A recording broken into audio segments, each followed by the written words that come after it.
There's a photo that circulates every few years. Mark Zuckerberg, grey t-shirt, jeans, standing in front of a room full of people wearing VR headsets. The comments are always the same. He's worth $100 billion and dresses like he shops at Target. Maybe you've seen it. Maybe you've even felt a little superior. All that money and he can't even dress well. But here's the thing nobody tells you. That feeling, that little spark of smugness, it's exactly what the system wants you to feel. Because while you're judging the t-shirt, you're missing the game entirely. What if dressing like that is the luxury? We think luxury announces itself.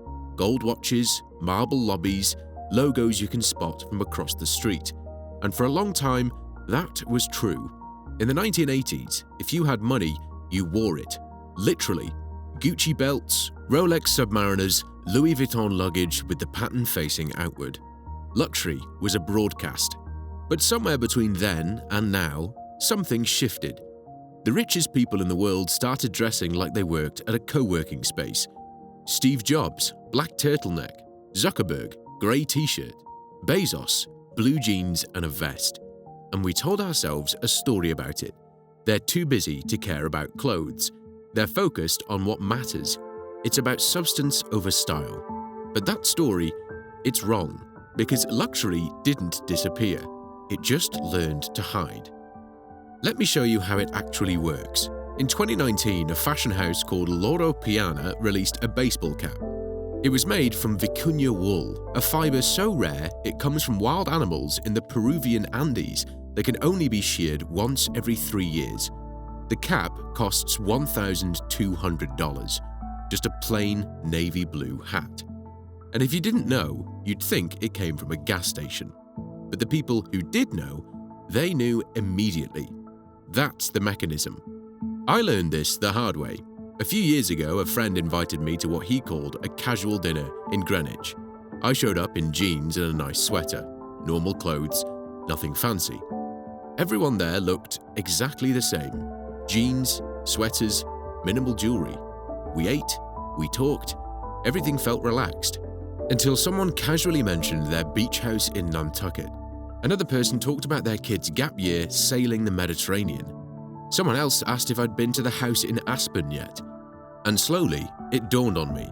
I was the only person in that room who didn't know these were codes.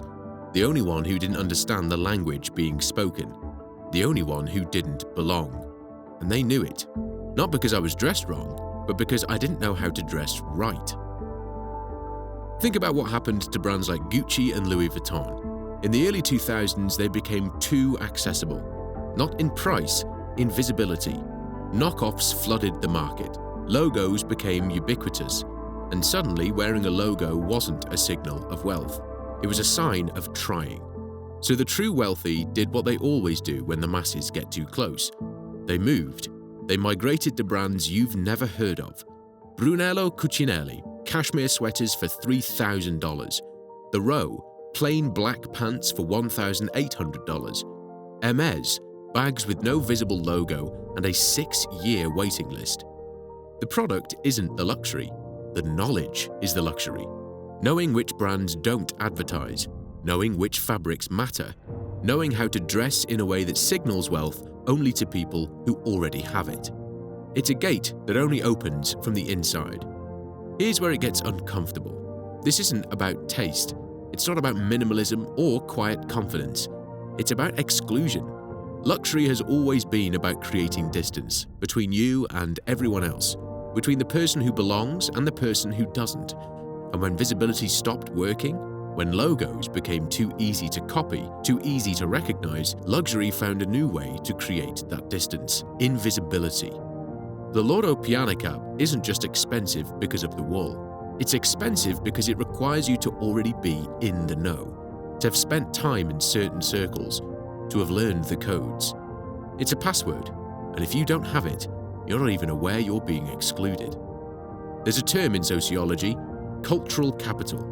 It means knowledge, taste, and social signals that can't be bought, only learned.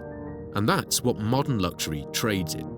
You can buy a $10,000 coat, but if you don't know why it's worth $10,000, you'll never wear it the right way. You'll never send the right signal. The exclusion isn't in the price tag, it's in the fluency. So what does this actually mean? It means luxury is no longer a thing you acquire, it's a system you enter. And the cost of entry isn't money, it's time, it's proximity, it's being around people who already know. That's why Mark Zuckerberg can wear a grey t-shirt and still signal status. Not because the shirt is plain, but because everyone who matters knows exactly what brand it is, knows it was custom made, knows it costs $300. The invisibility is the signal. And the rest of us, we're not even in the game. We think we're looking at simplicity, but we're actually looking at a wall. There's a line from the sociologist Thorstein Veblen. He wrote that the purpose of luxury is not comfort, it's invidious distinction, the creation of envy, the maintenance of hierarchy. And hierarchy only works if it's visible to those below it, but illegible. You have to see that you're excluded, but you can't be allowed to understand how to stop being excluded, because if you could, the system would collapse.